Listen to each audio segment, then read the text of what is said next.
Hello everyone, welcome to English for learners. I am doctor Anshul. मैं पहले आपसे एक सवाल पूछती हूँ, इसको क्या बोलेंगे? द एप्पल, द एप्पल या दी एप्पल? इसको क्या बोलेंगे? द पेन, द पेन या दी पेन? तो मैं आपको बता दूँ कि THE द को हम 3 तरीके से प्रोनाउंस करते हैं, द और दी। कब कैसे करते हैं, इसके लिए कुछ रूल्स हैं। ठीक है, मैं आपको बताती हूँ। दा को हम दी की तरह जब प्रोनाउंस करते हैं वो तब करते हैं जब दा के बाद आने वाला जो शब्द है वो वाउल साउंड से स्टार्ट हो, यानी AEIOU लेटर से मिलने वाली साउंड से जब कोई शब्द शुरू होता है दा के बाद, तो हम दा को दी बोलते हैं। For example, this is the Apple I picked from the tree yesterday. The Apple. अब हम द को दा कब बोलते हैं? जब दा के बाद वाला शब्द जो है वो कॉन्सोनेंट साउंड से स्टार्ट होता है।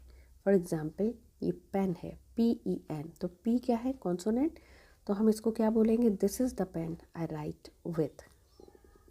The pen, not the pen.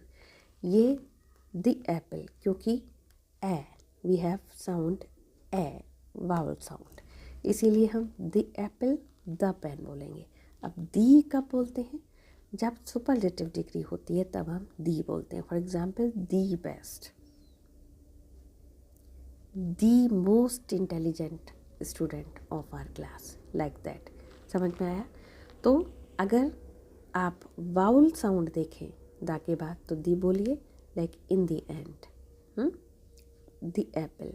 और अगर कॉन्सोनेंट साउंड है तो दा बोलिए, the pen, the book, the library.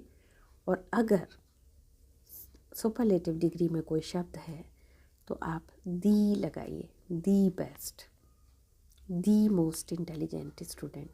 ठीक है, अब मैं आपसे पूछती हूँ, यूनिवर्सिटी के आगे आप क्या लगाएंगे? दी या दी? ज़रूर बताइएगा। Thank you for watching.